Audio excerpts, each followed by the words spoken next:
Solos Espantalhos, investigando o juízo de Augustus Nicodemos.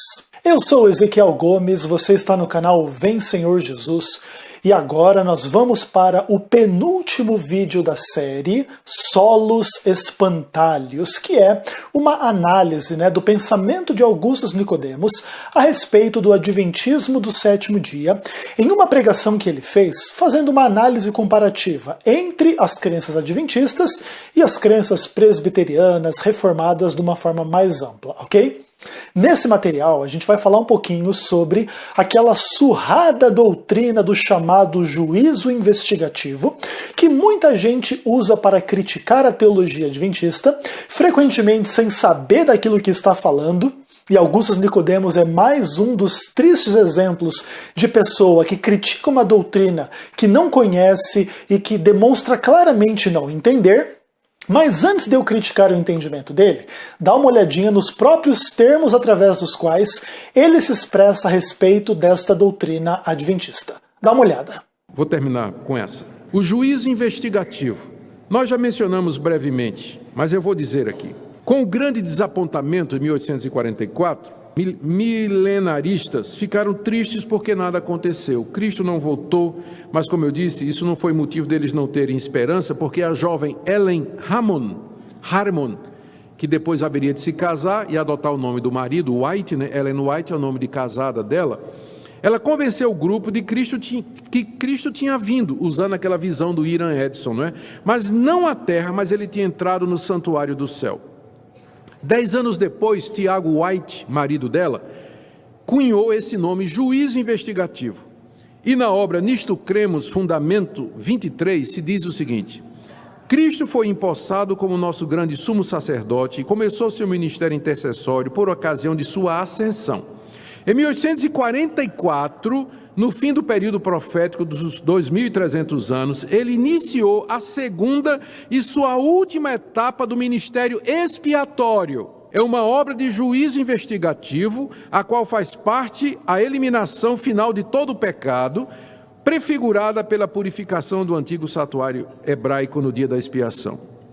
Ou seja, o juízo investigativo é o que Cristo está fazendo agora. Ele entrou no santuário celestial em 1844 e está investigando os registros de vida de todos os crentes. Ele começou com os mortos e depois vai continuar com os vivos para determinar se eles merecem a vida eterna.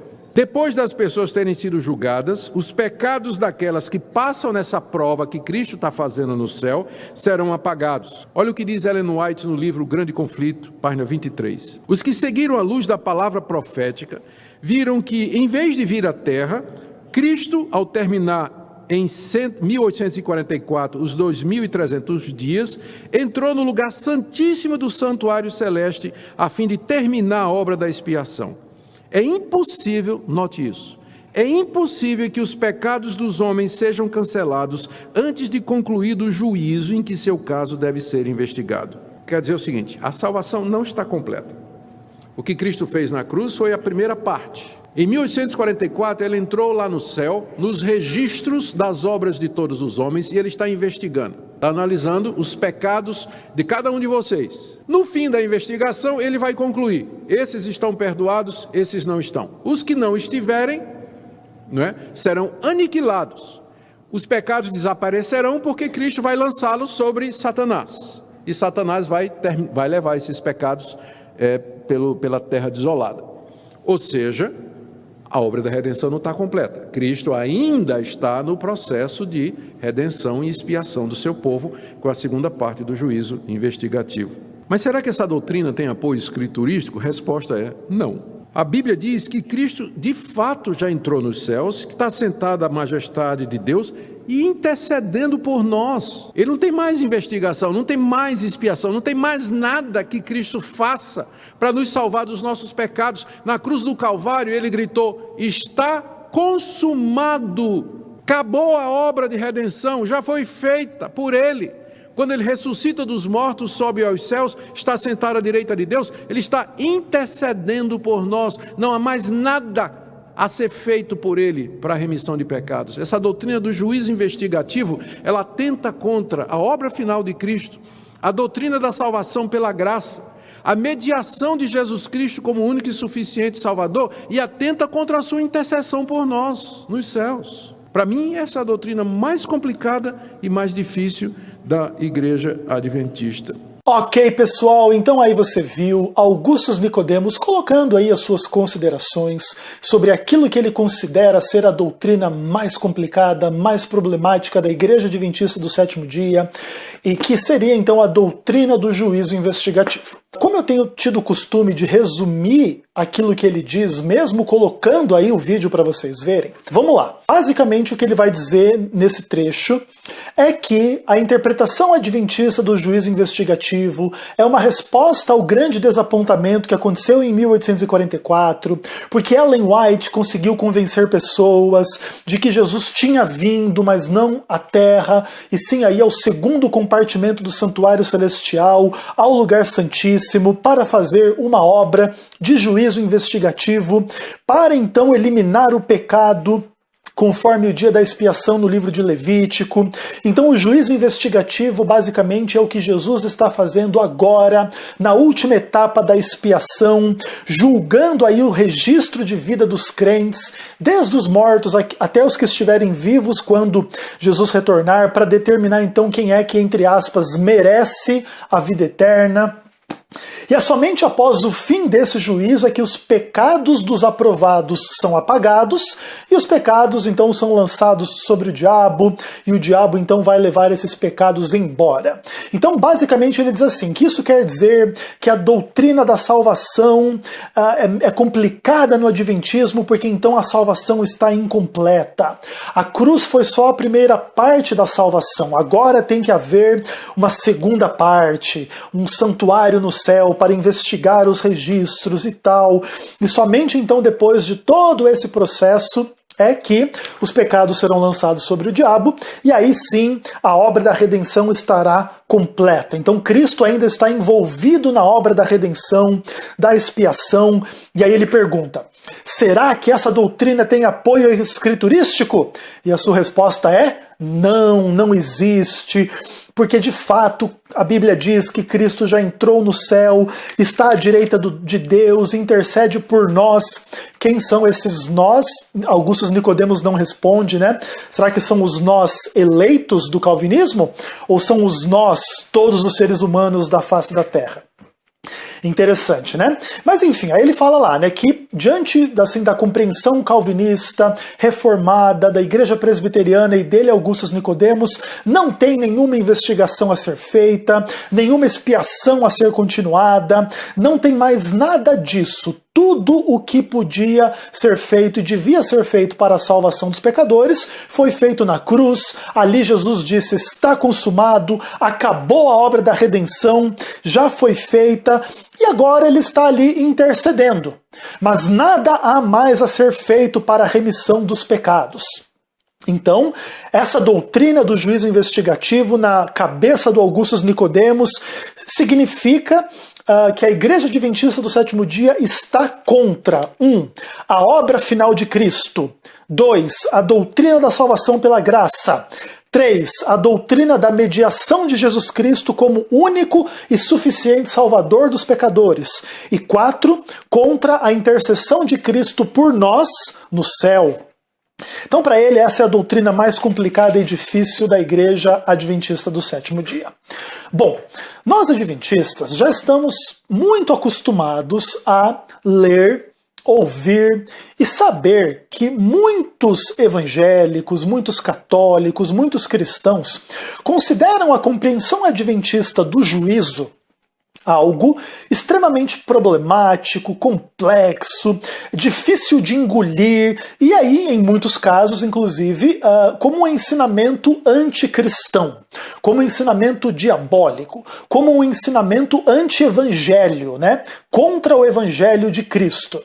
E assim, olha, nós adventistas que compreendemos a nossa própria doutrina, a gente fica espantado de saber como que as pessoas conseguem tirar conclusões tão negativas de um ensinamento tão positivo e tão bem fundamentado na Bíblia? Porque se alguém pensa que nós, adventistas do sétimo dia, temos uma doutrina muito fraca, muito errada, muito ruim, muito sem base, que é a nossa principal doutrina e que nega todo o evangelho, toda a palavra de Deus, e que nós deveríamos inclusive nos envergonhar dessa doutrina e, aliás, abandonar essa doutrina, se alguém pensa dessa maneira, está completamente equivocado. A doutrina do chamado juízo investigativo, que é melhor denominada juízo pré-advento, é de fato uma doutrina adventista da qual nós temos muito orgulho. Em que sentido? No sentido dela ter profunda e ampla base bíblica, ok?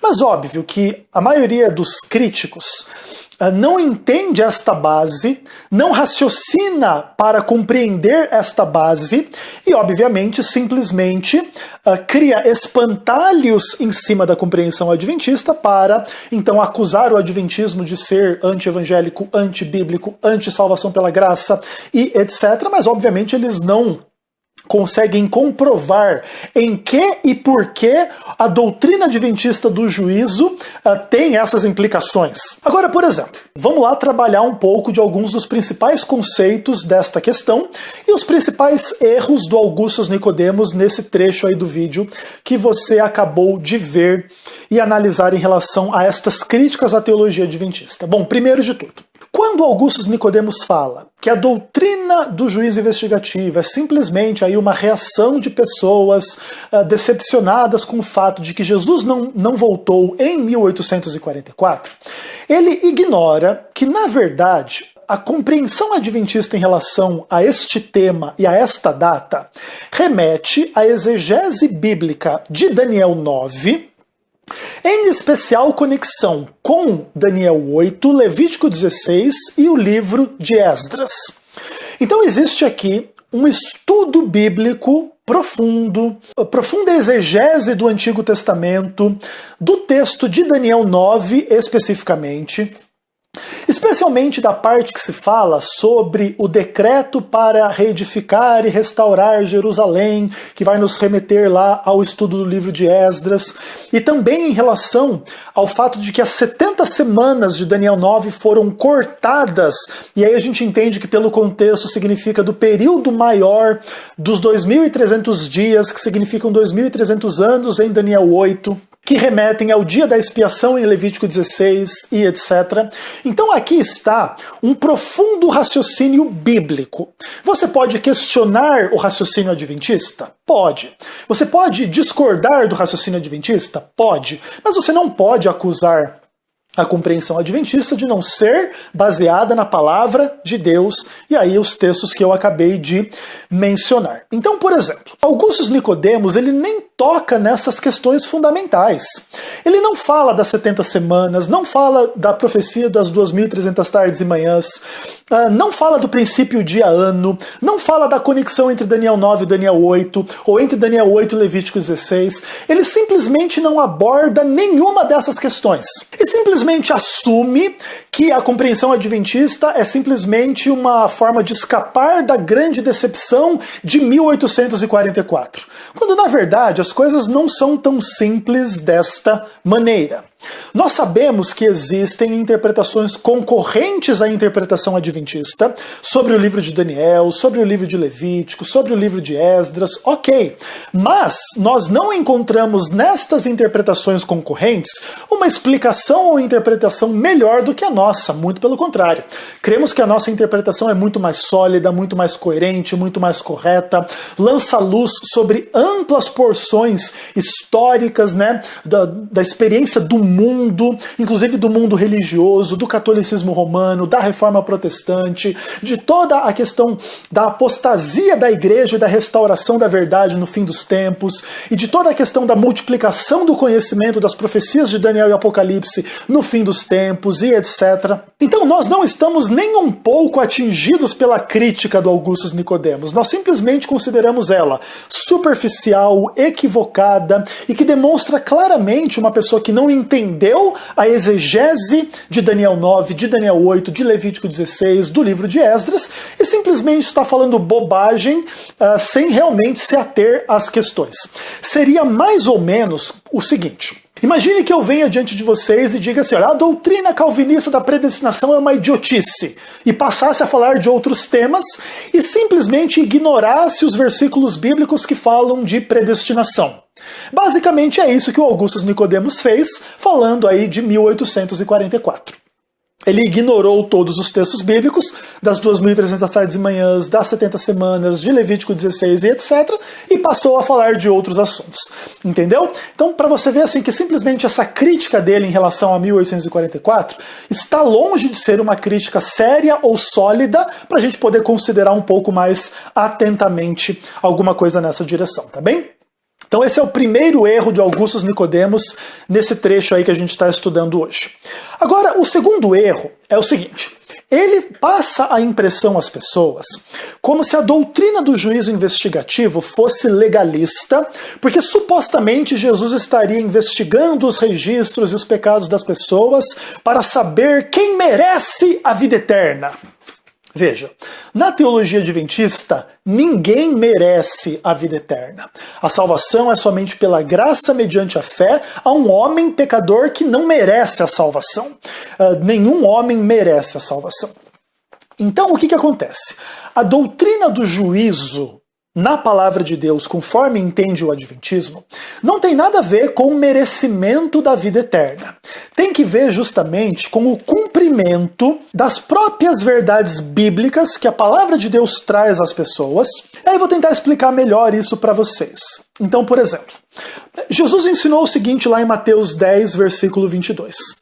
Aquele, porém, que perseverar até o fim, esse será salvo.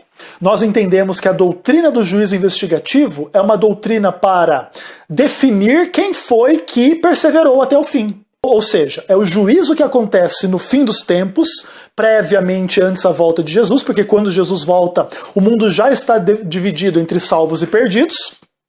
Então o juízo tem que acontecer nesse sentido e nesse momento antes da volta de Jesus, e ali quem perseverar até o fim será salvo. Então esse juízo determina quem perseverou e quem não. Ok? Simplesmente isso. Agora, por exemplo, outros textos bíblicos. Atos capítulo 26, versículo 20.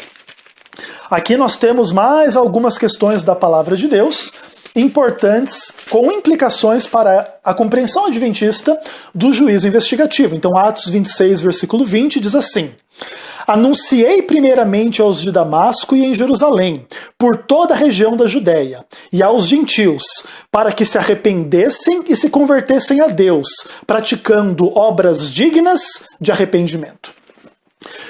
Todo o Evangelho, e não só nessa passagem, mas em muitas outras, implica que aqueles que recebem salvação pela graça devem manifestar os frutos do Espírito, as obras que Deus preparou de antemão para que os salvos andassem nelas. Inclusive o texto clássico, de Efésios 2, salvação pela graça mediante a fé não vem de nós, e não de obras para que ninguém se glorie, mas Deus preparou boas obras, para que a gente ande nelas. Então é o seguinte, o que a doutrina do juízo investigativo diz? Que lá no fim dos tempos Deus vai julgar quem andou nas obras de acordo com a fé verdadeira e quem não. E aliás, a Bíblia ela fala do julgamento pelas obras em muitos momentos. O próprio apóstolo Paulo diz que todos nós seremos julgados de acordo com aquilo que a gente fizer por meio do corpo, de acordo com as nossas obras, seremos julgados em algum momento pela lei da liberdade, então é pelas obras mediante o padrão da lei de Deus. Então não existe nenhuma heresia adventista em colocar estas questões na doutrina do juízo, conforme nós entendemos. Aí, segundo aos Coríntios, capítulo 13, versículo 5, aqui Paulo fala alguma coisa muito interessante. Examinai-vos a vós mesmos se realmente estáis na fé. Provai-vos a vós mesmos, ou não reconheceis que Jesus Cristo está em vós, se é que já não estáis reprovados. O juízo investigativo é justamente para responder essa pergunta, é um exame para ver quem está na fé ou quem foi reprovado. É simples assim. E aí você tem, por exemplo, a carta de Tiago, capítulo 2, que vai falar das obras, né? Então, as pessoas que devem manifestar obras de acordo com a sua fé, e as suas obras demonstram a sua verdadeira fé. Então, nesse ponto, o critério do juízo investigativo não é determinar quem salvou a si mesmo pela guarda do sábado, pelas obras, pelas disposições humanas, quem salvou a si mesmo. Não. É quem aceitou a salvação pela graça mediante a fé e viveu de forma coerente com o padrão daquilo que Deus pede daqueles que são salvos pela graça mediante a fé. Não existe merecimento de salvação na doutrina adventista. Aí, depois, o Augustus Nicodemos faz todo um drama de que no adventismo os pecados só são cancelados após o juízo, então os pecados não são cancelados na cruz. As pessoas têm que passar por todo esse processo de juízo para os pecados realmente serem cancelados. E aí a crítica que fica é como se o adventismo fosse uma fé que faz antítese à cruz. Então, a fé evangélica diz que os pecados foram cancelados na cruz, mas o adventismo do sétimo dia diz que os pecados só são cancelados no juízo investigativo. E aí, o que você prefere acreditar? Na cruz ou no juízo investigativo? Basicamente, essa crítica que é feita. Mas veja que a mentalidade bíblica não apoia o pensamento de Augustus Nicodemos. Vamos lá. Atos capítulo 3, versículo 19. O que a Bíblia diz? Fala assim, ó. Arrependei-vos, pois, e convertei-vos, para que sejam cancelados os vossos pecados. Então perceba uma coisa. Esse texto foi falado por Pedro numa pregação muito tempo após a morte de Cristo. Então, meses após a morte de Cristo. Então Jesus morreu na cruz, vamos pensar assim, pelo menos 40 dias antes disso aqui, porque isso aqui já é depois do Pentecostes. Então isso aqui é mais de 40 dias depois da morte de Cristo. Então a cruz aconteceu 40 dias antes. Aí Pedro vai pregar, olha, se arrependam, se convertam, para que sejam cancelados os vossos pecados. Ué, o pecado já não estava cancelado na cruz? Tinha que se arrepender e se converter, aí então o pecado era cancelado. Ou seja, o pecado é cancelado após a cruz. É isso mesmo? Então, se é isso mesmo, por que o adventismo acreditar que as pessoas só vão receber o cancelamento dos pecados lá após a cruz é herético, é errado, é contra a cruz? Pedro estava contra a cruz quando ele pregou isso aqui? O cancelamento dos pecados somente após o arrependimento e a conversão das pessoas? E aliás, a mentalidade do juízo investigativo é o quê? É justamente a avaliação divina diante de todo o universo de quem realmente se arrependeu e se converteu. E quando Deus mostrar isso para o universo e dizer, olha, esse aqui realmente se arrependeu e se converteu, então o seu pecado estará cancelado. E aquele que não se arrependeu e não se converteu de verdade, vai pagar o preço do seu pecado, vai se perder, será condenado. Então a mentalidade adventista não tem nada de heresia em relação à linguagem bíblica, à palavra bíblica, a cruz versus o cancelamento dos pecados. É óbvio que o pecado é cancelado com base no fato de que Jesus morreu previamente por aquele pecado na cruz. Isso é verdade. Mas ele só é cancelado após o arrependimento, após a conversão, e na mentalidade adventista, o juízo investigativo confirma que houve arrependimento e conversão, então confirma esse cancelamento dos pecados, mas em nenhum momento isso é uma afronta ou uma negação de que Jesus carregou os pecados na cruz e é com base na cruz que os pecados são perdoados. Ok? Então é uma coisa muito simples de se entender, não tem muito mistério, né? Só Augustus Nicodemos aí que está com essa apologética nível CACP, que é dos piores níveis, mais baixos níveis que existem na internet, é que consegue enxergar esse tipo de crítica. Nossa, a mentalidade adventista é muito herética, porque no final das contas, qual que é a principal crítica? É que então no adventismo a salvação está incompleta. Meu Deus, que heresia! A salvação já está completa na cruz, ela não está incompleta. Ah, é? Bom, então vamos enfrentar um pouquinho desse tipo de argumento. Todo teólogo sério, estudioso, sabe que a salvação tem as 3 dimensões temporais. A salvação tem uma dimensão passada, a salvação tem uma dimensão presente e a salvação terá uma dimensão futura. Então a linguagem bíblica fala muito sobre isso, mesmo quando se fala, por exemplo, da doutrina da justificação. Então nós somos justificados pela fé. Ok, mas aí Paulo vai falar em Gálatas, lá capítulo 2. Se nós, procurando ser justificados, fomos nós mesmos achados pecadores, é Jesus ministro do pecado? Certo que não. Então perceba, Paulo descreve a justificação como um ato, um momento que acontece quando a pessoa tem fé, mas também como um ato que é buscado na experiência cristã, como, entre aspas, algo incompleto, que vai sendo buscado pela fé, e isso não implica que Jesus é o ministro do pecado, o fato de que aquele que busca justificação continua sendo pecador. E, aliás, o fato de continuar sendo pecador mostra que o pecador continua tendo que experimentar e buscar alguma espécie de salvação. Ou seja, a salvação não acontece no momento simplesmente passado, ela vai acontecendo no momento presente da vida do pecador, até acontecer nos eventos finais, vamos pensar assim. A redenção final, a obra final, o momento final, a glorificação em grande medida é a obra final da salvação, e etc. Então veja, a salvação está completa. Não, a salvação não está completa, a glorificação não aconteceu, nós não estamos no céu sem pecado, nós ainda estamos na terra com pecado, nós ainda precisamos ser perdoados, ser transformados, ser santificados, crescermos em amor, em graça, em fé, em verdade, etc. Então, basicamente, essa é a mentalidade que a gente vê refletida na teologia adventista, que é uma realidade, uma compreensão que reflete aquilo que se chama, da tensão escatológica entre o já e o ainda não, que é uma compreensão bíblica. A salvação já aconteceu, mas ainda não. A redenção já aconteceu, mas ainda não. E diante disso, mais da metade das críticas a teologia adventista do juízo pré-advento simplesmente desaparecem, simplesmente evaporam. E assim, olha, veja, o entendimento adventista do juízo pré-advento é a nossa forma de explicar como se dará a passagem dos estágios atuais da salvação para os estágios futuros, até a culminação final do drama da redenção, que é a destruição definitiva e completa do pecado e dos pecadores impenitentes. Então, enquanto a destruição final do pecado e dos pecadores impenitentes não acontecer, a obra da expiação, da salvação, da redenção não estará completa, ok? Isso é simples da gente entender. Lembra lá de Lucas 21, verso 26. Quando estas coisas começarem a acontecer, erguei os vossos olhos ao céu, porque a vossa redenção se aproxima. Então a redenção, ela tem uma dimensão futura, na volta de Cristo, é lá no fim dos tempos.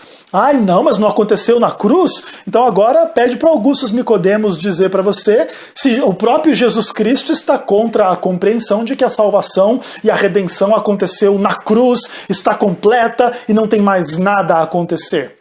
Essa é uma crítica ridícula à compreensão adventista do juízo. Aí ele vai falar da obra da expiação de Cristo, que é um absurdo, que o adventismo acredita que Jesus ainda está envolvido em expiação, e na verdade a expiação já se completou na cruz do Calvário.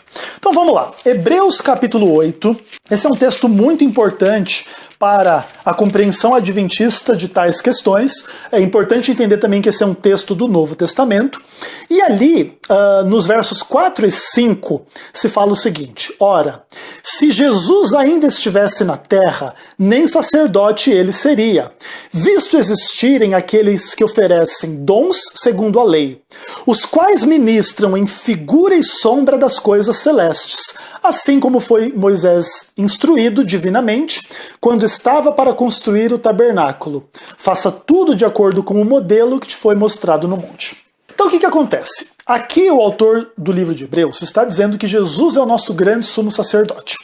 E ele é um sumo sacerdote que não está na terra, mas no santuário do céu. É isso que se fala, que é o verdadeiro tabernáculo que o Senhor erigiu, não o homem. E se Jesus estivesse na terra, ele nem seria sacerdote, porque ele não era da tribo de Levi, e ali na terra, provavelmente então o livro de Hebreus foi escrito antes da destruição do templo, existiam os camaradas ali oferecendo sacrifícios de acordo com a lei. E aí o que se fala? Que as pessoas no santuário da terra ministravam em sombras e figuras das realidades celestiais. E quando você vai estudar como que era a expiação no santuário da terra, você vê uma coisa muito interessante no livro de Levítico. Tanto o derramamento do sangue era chamado de expiação, quanto a posterior manipulação do sangue também era chamada de expiação. Então, como é que é o entendimento adventista desta questão? Que no Antigo Testamento existia expiação pelo derramamento do sangue e pela manipulação do sangue. No Novo Testamento, da mesma forma, o que Jesus Cristo fez na cruz é expiação.